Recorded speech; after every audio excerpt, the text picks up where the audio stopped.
자, 이번 시간에는 이제 항산화 효소를 했기 때문에 전 시간에요. 항산화 영양소 혹은 물질이라고 하는 것들을 볼 텐데, 이것도 그냥 그 물질에 대한 것이라기보다는 이 항산화 시스템에 대한 멀리서 바라본 큰 윤곽을 잡아본 다음에 들어가려고 합니다. 그래서 과정을 보시면 항산화가 네트워크라는 것이 있더라라는 걸 설명해 드릴 것이고, 그 네트워크가 어떻게 작용을 하는지, 그리고 나서 항산화 영양소가 무엇이 있는지를 이제 살펴보려고 합니다. 그리고 이 항산화 물질들이 자꾸 아까 앞에서도 봤듯이 산화가 되고 나면 자꾸 재생이 됐어요. 그러니까 그 재생이 되는 시스템을 몇 가지 항산화 영양소를 통해서 한번 살펴보려고 합니다. 그리고 이제 항산화 영양소라고 되어져 있는 중요하게 우리가 다루는 건 말고 약간 기타로 알 수 있는 항산화 영양소 물질에 대한 부분들을 같이 살펴보고자 합니다. 넘겨보겠습니다. 자, 항산화 네트워크가 뭐냐라고 했을 때, 항산화 네트워크는 항산화 성분은 이라고 하는 것은 이제 항산화를 할 수 있는 능력을 갖고 있는 물질들이에요. 근데 효소 말고 이제부터는 물질이니까 영양소나 어떤 뭐 단백질이라든지 그런 물질들입니다. 그래서 항산화 성분은 활성산소로부터 세포를 방어하는 역할을 하기는 해요. 그렇죠? 그렇지만 이 항산화 작용 이후에 스스로가 독소로 바뀔 수가 있겠죠. 그렇게 되는 경우는 없는데, 이론상으로 볼 때는 뭔가를 환원시키고 나서 항산화 물질이 주로 산화가 돼요, 스스로가. 그럼 그 산화된 항산화 물질은 그러면 라디칼이 됐으니까 얘도 공격을 하나? 대부분 하진 않지만 그 상태로 존재하게 되었을 경우에는 또 다시 그것이 항산화 작용을 할 수가 없기 때문에 독소로 바뀐다라는 것이 정말 독성이 있다라기보다는 사용할 수 없는 물질로 돼버리면 안 되니까, 그렇게 바뀌는 것을 막기 위해 항산화 성분들은 여러 가지가 있는데 서로 유기적으로 상대를 제어한다라는 거예요. 이게 말은 어렵지만 간단히 얘기를 하면, 어떤 물질이 있는데 그것이 항산화 작용을 잘해요. 잘하는 물질이 어떤 물질을 환원시켰어요. 그리고 스스로 자기가 산화가 됐습니다. 그러면 B라고 하는 다른 항산화 물질이 산화되어져 있는 그 중요한 항산화 물질을 다시 환원시키는 역할을 해준다는 거예요. 그렇게 하면서 B라는 물질도 또 산화가 되겠죠. A라는 물질을 환원시켰으니까. 그러면 C라는 물질이 또 B라는 물질을 환원시킨다. 이런 유기적인 관계로 스스로를 제어하면서 독소로 바뀐다. 그러니까 독작용이라기보다는 무용한 물질로 바뀌는 것을 막아준다라는 걸로 보시면 됩니다. 그래서 이것을 설명하기 위해서 대표적으로 지금까지 확인된 항산화 네트워크를 이루는 주된 성분이 있는데 5종류가 있더라라는 겁니다. 그 5종류가 뭔가 한번 보시면 여기에 나타나는 것처럼, 이건 아까 설명했었죠. 비타민 C, 비타민 E, 코엔자임 Q10, 알파 리포산, 글루타치온이에요. 여기서 우리가 비타민 C나 비타민 E는 알아요. 기본적으로 얘들이 항산화 작용을 한다. 막 노화 얘기도 하고, 막 화장품에 막 기능성이 보면 이런 거 막 들어가 있다 그러고, 코엔자임도 들어가 있다는 얘기 우리가 많이 들어요. 그리고 글루타치온은 앞 시간에서 쭉 봤더니 이 물질도 항산화를 이루는 물질이구나라는 걸 알았죠. 근데 또 자세히 들여다보니까 각자 독립적인 활동을 하기는 하지만 그 관계가 이렇게 돌아가면서 서로를 도와주는 네트워크를 이루는구나라는 걸 우리가 볼 수 있다는 거죠. 그래서 이 그림이 딱 맞지는 않아요. 또 다른 그림들로 설명되는 것이 있어서 뒤에 또 나오기는 하는데, 이 그림에 준해서 설명을 해보자면, 비타민 E가 이제 산화가 되면 비타민 C가 얘를 환원시켜주고, 비타민 C가 이 일을 하면서 스스로가 산화가 되면 글루타치온이 비타민 C를 다시 환원시켜주고, 글루타치온이 산화가 되면 알파 리포산이라고 하는 것이 얘를 환원시켜주고, 이거는 또 코엔자임 Q10이 알파 리포산을 환원시켜주고, 비타민 E는 코엔자임 Q10을 또 환원시켜주고, 이러면서 이렇게 고리구조를 이루면서 그 항산화 물질들의 시스템이 계속 유지가 되게끔 해주는 네트워크가 있구나라는 걸로 설명이 되어지는 겁니다.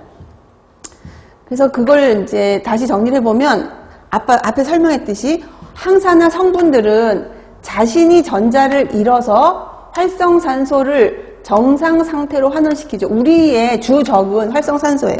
그 활성산소를 항산화 성분이 정상 상태로 환원시키는 건 성공했지만 그 역할을 하면서 스스로가 산화 상태가 됩니다.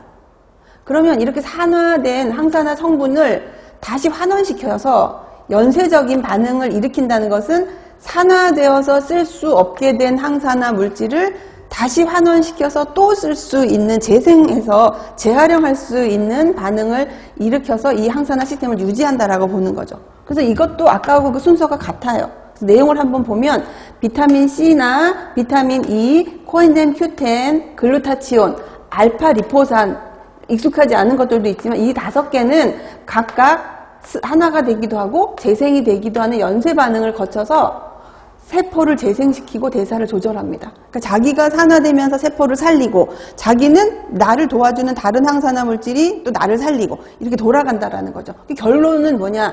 나의 세포를 재생시키는 과정이 계속 유지될 수 있다라는 거예요. 그래서 비타민 E, 코엔자임 Q10 쭉 이렇게 연결되어져 있는 고리로 이제 네트워크가 형성돼 있다라는 또 다른 그림이니까 참고하시고요. 자, 그 다음은 여기서 이제 뒤에 구체적으로 하겠지만 우리가 봤으니까 항산화 네트워크에 있던 5가지 물질들을 간단하게 한번 보겠습니다. 먼저 이제 짝꿍을 이루었는데 글루타치온과 코엔자임 Q10은 에너지 생성 과정에서 즉각적으로 항산화 작용을 하는 물질이다 라고 되어져 있어요. 그래서 이거는 뒤에 나오면 이 말이 훨씬 더 쉬울 수가 있으니까 지금은 쭉 훑어가듯이 갑니다. 먼저 글루타치온은 수용성입니다. 수용성이기 때문에 수용성인 상태에서, 환경에서 잘 항산화 작용을 해요. 그래서 수용성이며 인체 세포 내에서 작용하는 결정적인 항산화 성분입니다. 세포 내에서 산화 반응에 대한 항산화 작용을 하고, 중요한 게 이거예요. 비타민 C 재생에 반드시 필요하다. 비타민 C 재생에 필요한 거는 여러분들이 어렴풋이 어딘가에서 봤을 거예요. 뒤에 나오겠지만 재생이 필요하다.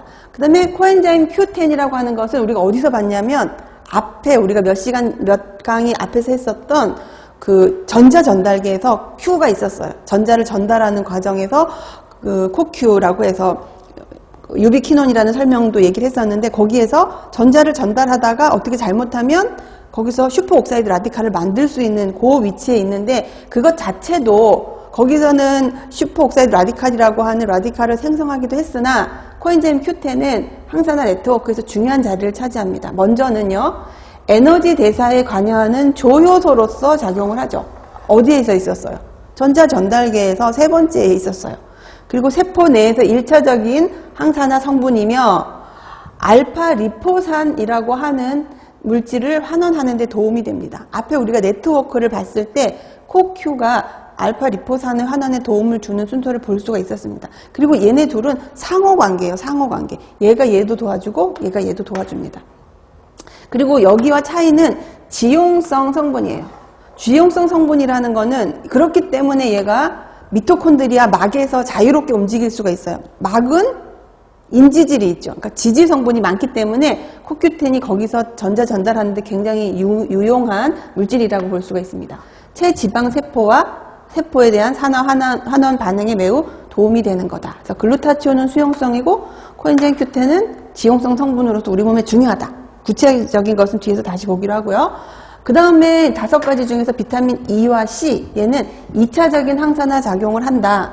비타민 E는 대표적인, 얘는 지용성이죠. 지용성 항산화 성분이고 굉장히 강력한 항산화력을 가지고 있어요. 할 게 너무 많기 때문에 간단하게 설명을 했고, 비타민 C는 C 자체가 항산화 역할도 해요. 근데 C를 가장 중요하게 생각하는 것은 가장 강력한 항산화력을 가진 비타민 E를 환원시키는데 굉장히 중요한 역할을 하기 때문에 비타민 C를 항산화 시스템에서 중요하게 봅니다. 얘도 분명히 그 라디칼을 없애는 역할을 하기도 해요. 가장 잘 재생시키는 것이 비타민 C다. 그 다음에 마지막이 알파 리포산입니다. 이 알파 리포산이라고 하는 물질은 익숙하진 않지만 사실 자꾸 뒤로 가다 보면 얘가 이 항산화 시스템에서 주인공이라는 걸 우리가 알 수가 있어요. 알파 리포산이 강력해서가 아니라 굉장히 조력을 잘하는 물질입니다.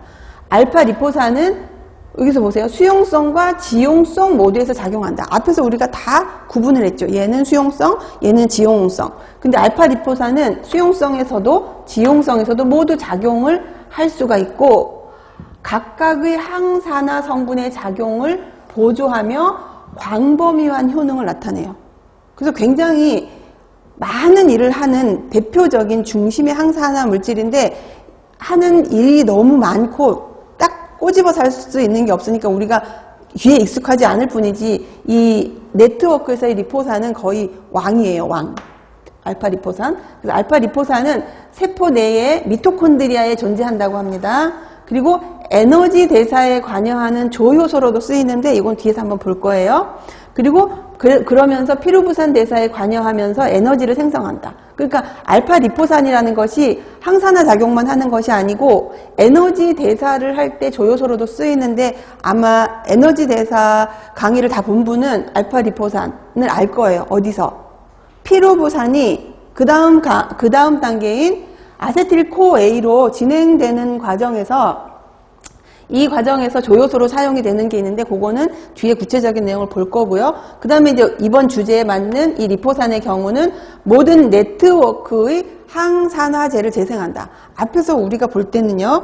이렇게 빙빙 돌아가면서 화살표가 연결이 이렇게 돼 있었어요.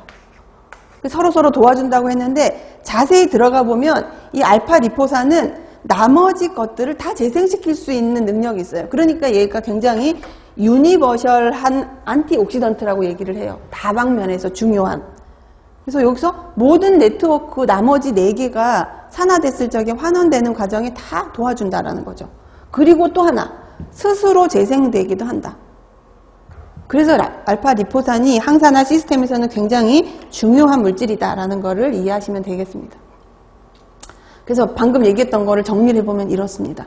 안티옥시던트 네트워크 시스템이 아까는 화살표가 빙빙 돌아갔는데 조금 구체적으로 하는 일에 따라서 화살표를 정리해보면 알파 리포산이라고 하는 것이 글루타치온도 환원시키고 비타민C 환원에도 관여하고 비타민 E에도 관여하고 코엔자임 Q10에도 관여를 한다라고 이렇게 쭉 연결돼 있고 코Q10은 비타민 E를 환원시키기도 하고 비타민 C는 비타민 E를 환원시키기도 해요. 그러면 여기서 가장 강력한 비타민 E를 도와주는 또 다른 항산화 물질이 이렇게 많아요.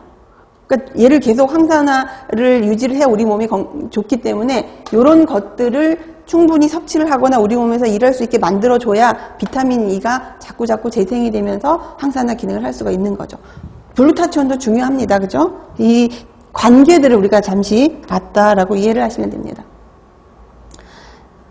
자, 그 다음에 나오는 것은 주요 항산화 영양소예요. 방금 했던 것들이 다 여기 있죠. 그죠? 얘네들 하나씩 꼼꼼히 보려고 합니다. 자, 비타민 E 방금 전에 했었는데 그거를 다시 보시면은 자, 비타민 E라고 하는 거는 지질 과산화 반응을 매우 효율적으로 억제하는 강력한 항산화제이다. 이런 말이 비타민 E 뒤에는 항상 따라 붙어요. 강력한 항산화제. 그리고 연속 산화 반응을 차단하는 항산화제다. 그리고 지방 과산화에서 1차 방어 기능을 가지고 있다. 라는 말을 합니다. 그러니까 비타민 E가 충분해야 지방의 과산화, 어디에 있는 세포막의 인지질에 있는 지방산의 과산화를 방어할 수 있다라고 하는 겁니다.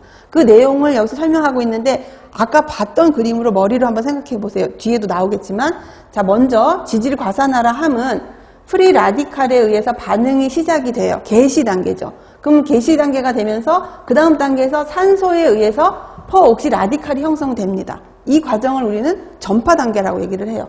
개시가 되고 전파가 되면서 이 퍼옥시 라디칼은 불포화 지방산의 이중결합의 전자를 뺏어서 지방 과산화물을 생성합니다. 계속 전파 단계입니다. 이 단계에서 비타민 E가 퍼옥시 라디칼이라고 하는 것으로부터 스스로가 전자를 받으면서 산화가 됩니다. 그래서 스스로 산화가 되면서 퍼옥시 라디칼이 이 프리라디칼이죠. 얘가 그 다음 단계의 연쇄 반응을 하지 못하게끔 중단시켜버리는 역할을 하는 거예요. 비타민 E가. 그래서 이 그림을 한번 보겠습니다. 내용을 한번 먼저 보고요. 자, 비타민 E가 하는 일은 과산화 라디칼, 퍼옥시 라디칼이 공격을 할 때 가장 강력한 항산화제로 혈액과 조직의 지질을 가장 잘 보호해주는 항산화 물질이에요.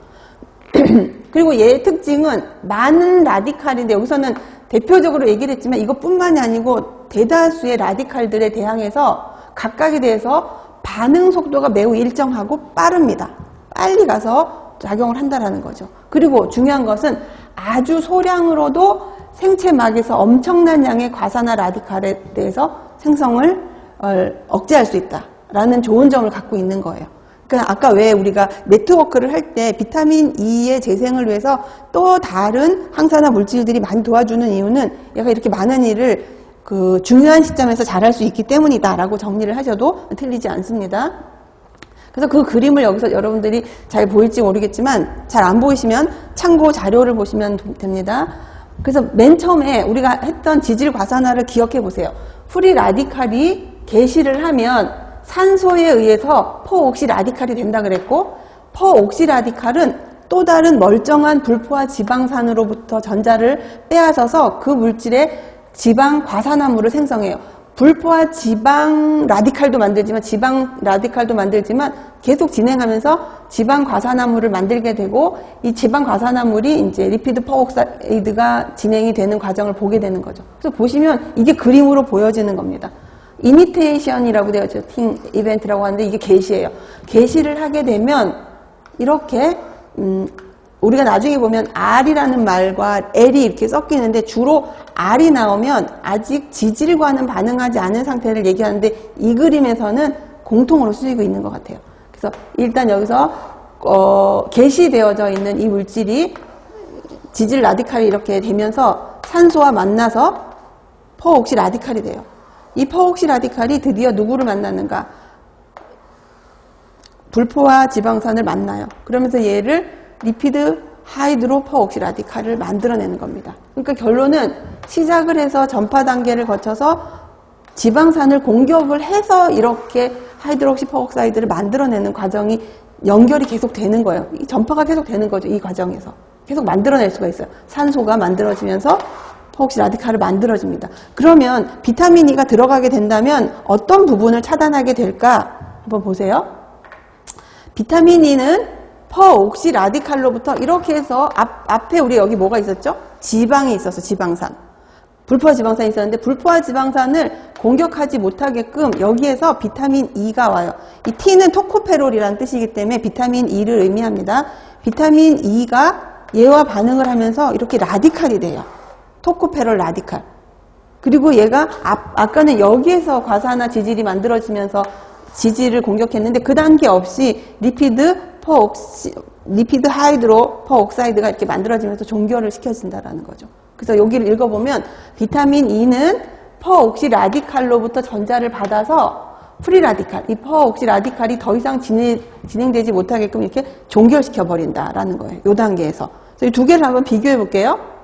보시면 앞에서는 여기서 시작이 돼서 만들어진 퍼옥시 라디칼이 여기에 있는 불포화 지방산과 다시 반응을 해서 만들어지고 또다시 새로운 라디칼이 돼서 이렇게 돌면서 얘 아까 없어진 거 말고 또 다른 지질을 또 공격하고 또 만들고 또 라디칼이 되고 또 얘를 공격해서 계속해서 이게 전파가 되는데 비타민 E는 여기서 차단을 하죠. 돌아가지 못하게끔. 그래서 여기에 있는 라디칼이 퍼옥시 라디칼이 된 상태에서 지질을 공격하기 전에 토코페롤이 먼저 스스로가 산화가 되고 얘를 환원시키면서 종결을 시킵니다.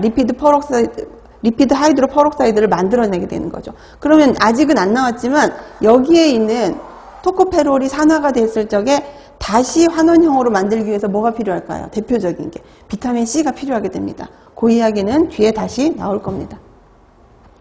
자, 그래서 지금 얘기했던 것들을 다시 이제 간단한 식으로 정리를 해보면서 이제 여러분들이 이해를 하시면 돼요. 자, 세포막에 비타민 E가 있다고 하더라.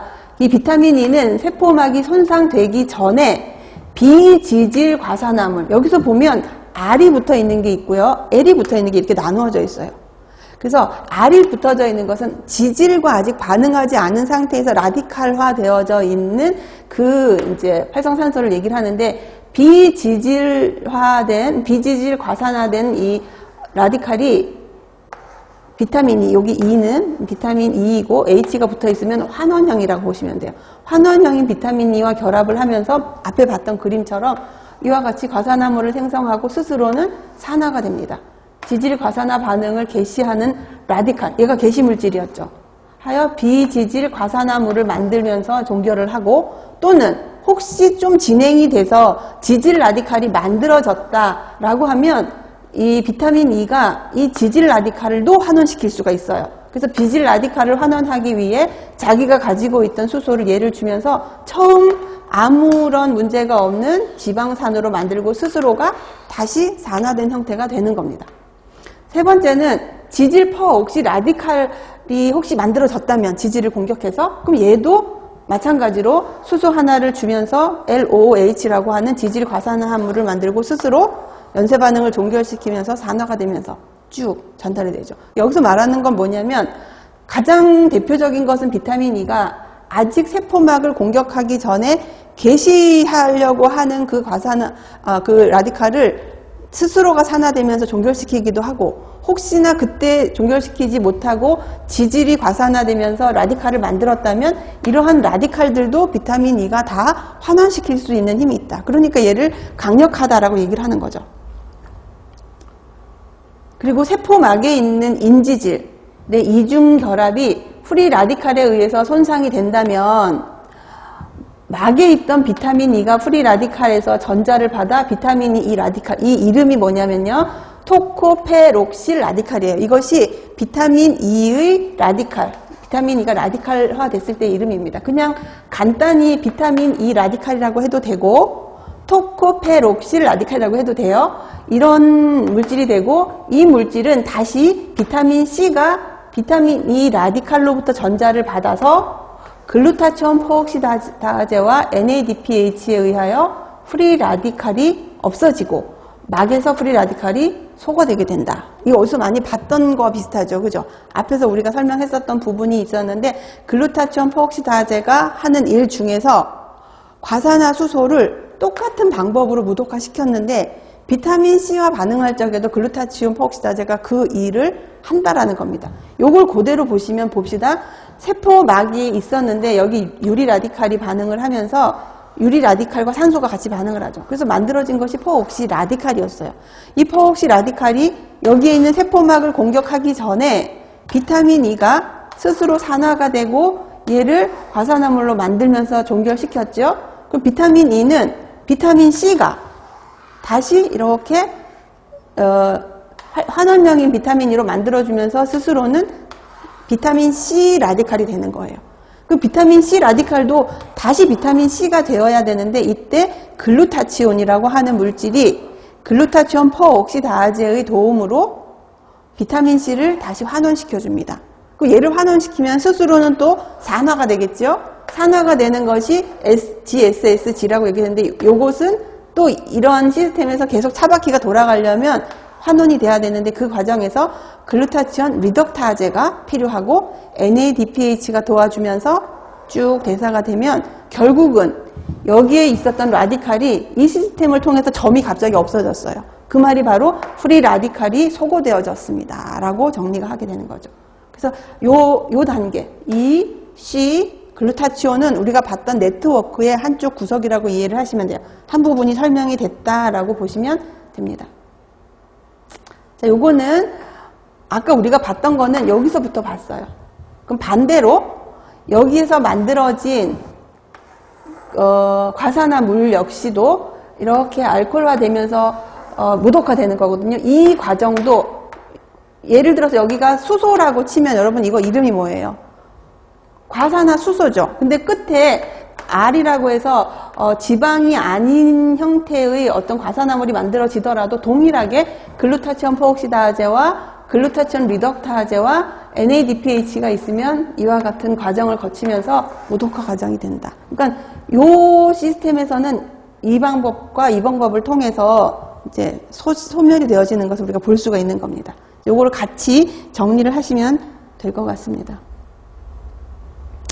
자, 그래서 이제 얘기를 하는데, 그럼 비타민 E는 지금과 같은 것을 통해서 직접적으로 우리한테 어떤 생리적으로 좋은 역할을 하느냐?